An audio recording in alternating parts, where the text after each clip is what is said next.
Oi pessoal, tudo bem?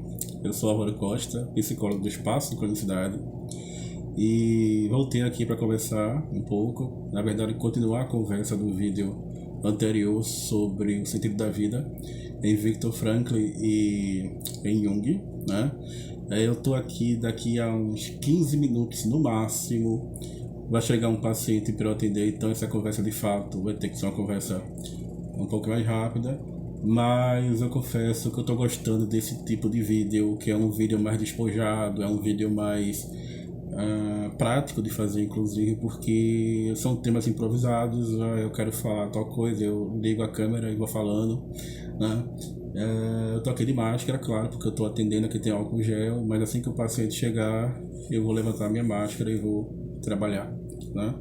Então, eu gostaria de conversar hoje rapidamente sobre se é possível criar um sentido para a vida na psicologia de Viktor Frankl e na psicologia de Jung, né?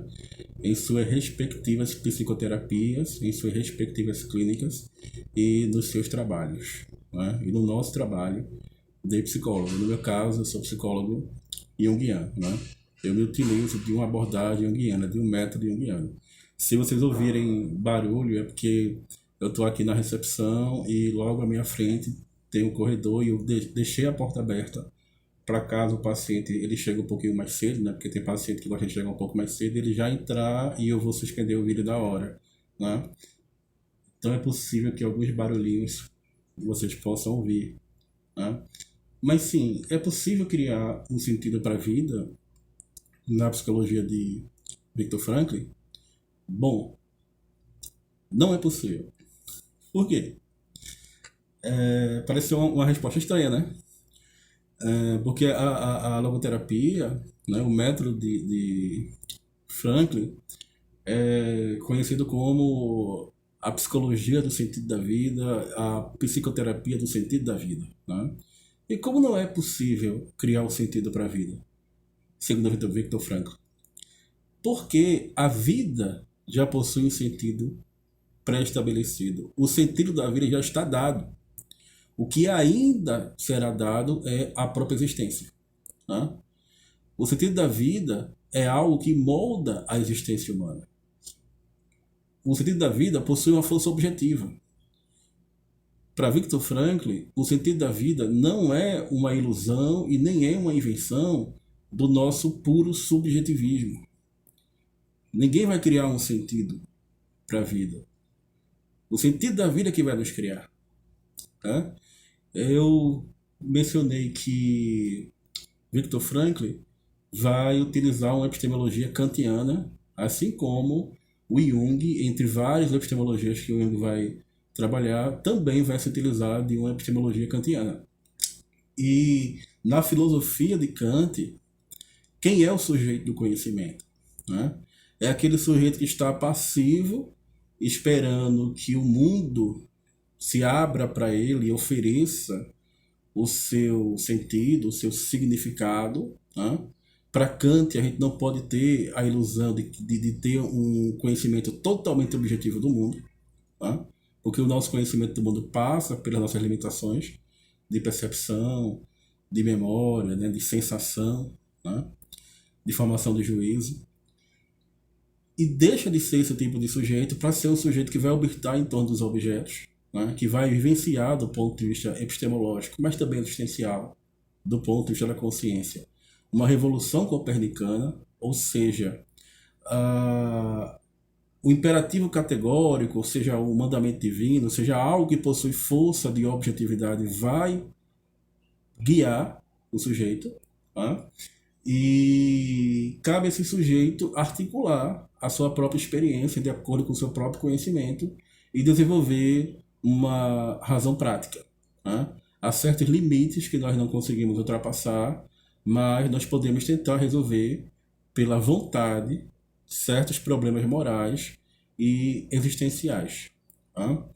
Então, para Viktor Frankl, o sentido da vida tem uma força objetiva como se fosse um imperativo categórico, como se fosse algo que está fundando constantemente a ordem da realidade que nós podemos conhecer.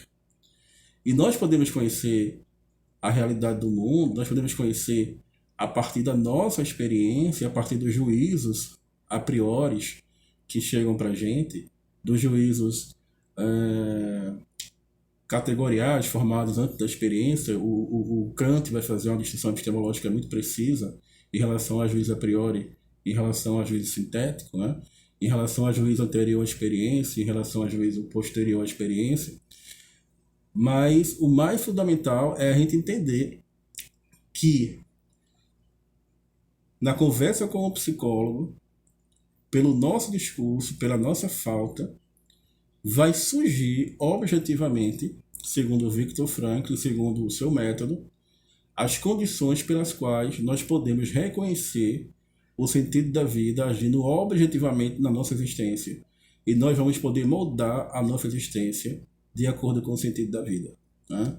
Pode ter ficado um pouco apressada a explicação, mas vamos fazer mais vídeos sobre isso, destrinchando inclusive obras do próprio Viktor Frankl, né?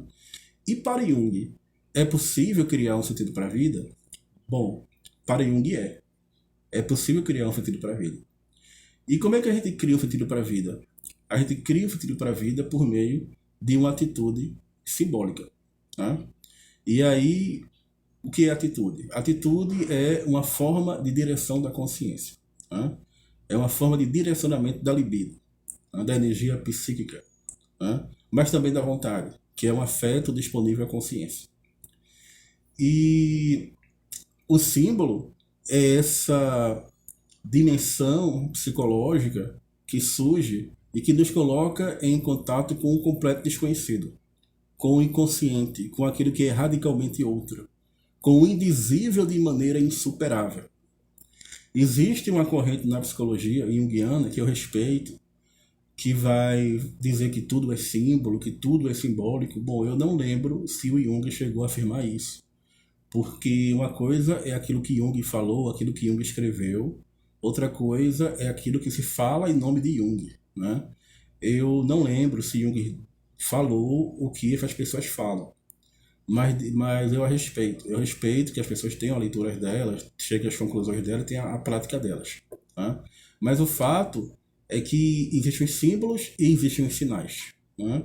E os sinais que se apresentam à consciência e os símbolos que nos indicam o caminho para o inconsciente, tá?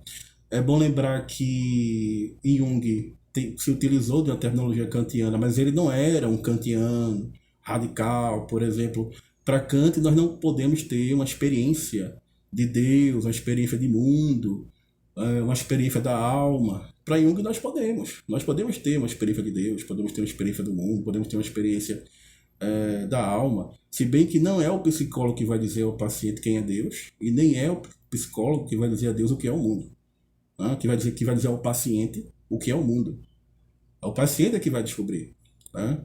E para Jung nós podemos observar a alma, porque a alma é um complexo interno, é uma personalidade interna.